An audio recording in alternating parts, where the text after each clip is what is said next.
Assalamualaikum warahmatullahi wabarakatuh.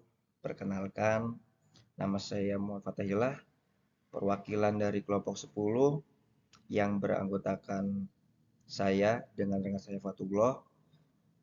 Izinkan saya selaku perwakilan mempresentasikan tentang uji normalitas data. Uji normalitas data adalah suatu prosedur yang digunakan untuk mengetahui apakah data berasal dari populasi yang terdistribusi normal atau berada dalam sebaran normal.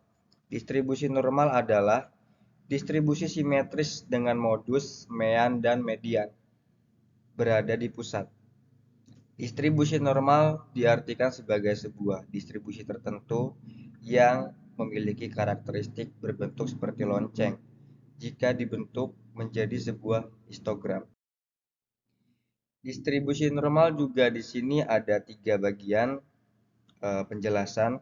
Yang pertama, banyak variabel dependen umumnya diasumsikan tersebut secara normal dalam populasi.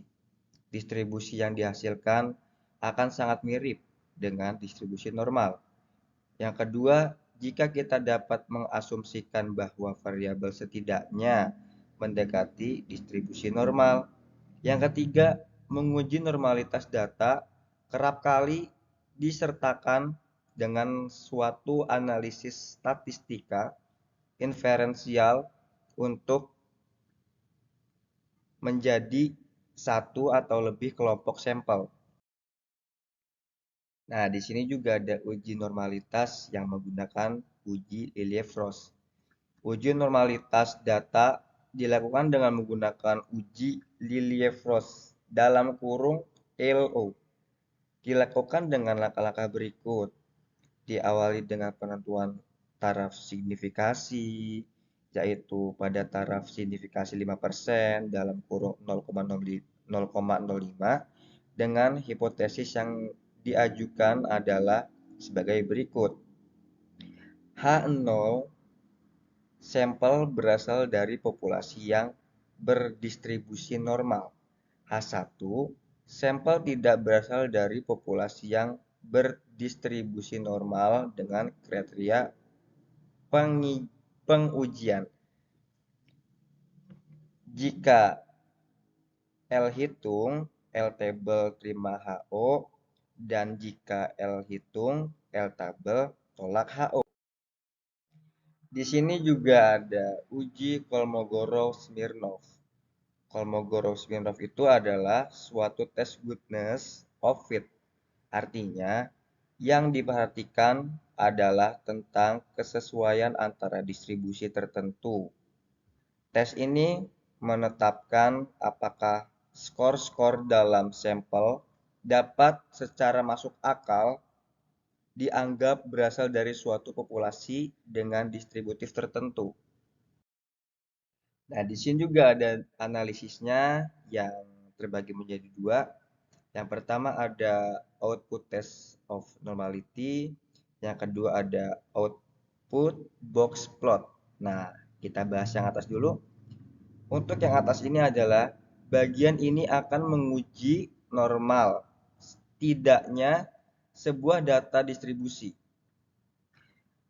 Pedoman pengambilan keputusan nilai sig atau signifikasi atau juga probabilitas 0,05 maka distribusi adalah tidak normal. Nilai sig atau signifikasi atau bisa disebut dengan nilai probabilitas 0,05 maka distribusi tersebut adalah normal. Pada hasil uji Kolmogorov-Smirnov, distribusi mahasiswa atau siswa adalah normal. Hal ini bisa dilihat pada tingkat signifikasi kedua alat uji yaitu 0,05 dan 0,200. Kita bahas yang di bawahnya. Yang di bawahnya adalah output box plot. Adalah kotak pada gambar berwarna abu-abu dengan garis tebal horizontal di kotak tersebut. Kotak abu-abu tersebut memuat 50% atau mempunyai batasan persentil ke 25 dan ke 75.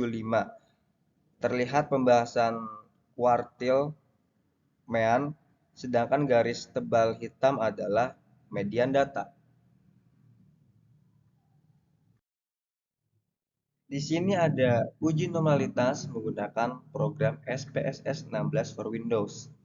Nah, di sini memasukkan data variabel yang disusun dalam satu kolom dengan cara menggunakan uji Lilliefors dengan SPSS adalah memilih menu analisis.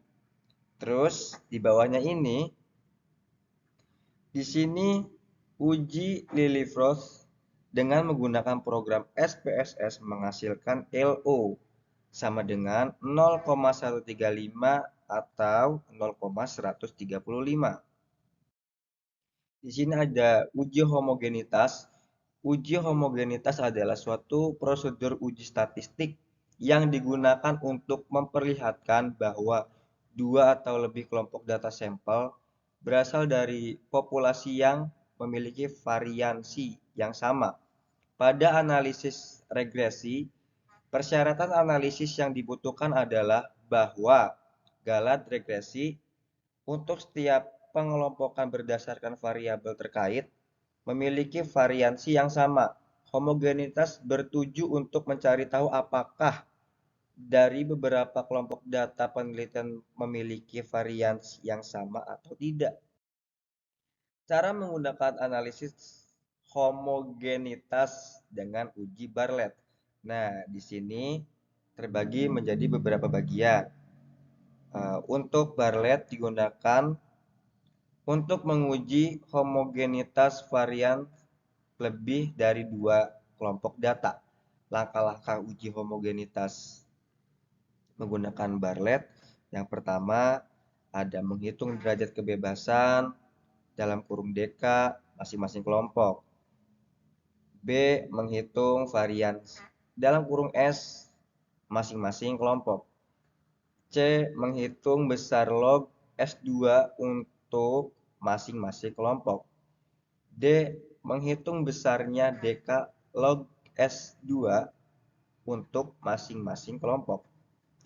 E. Menghitung nilai varians gabungan semua kelompok dirumus sebagai SI2 sama dengan varians tiap kelompok data.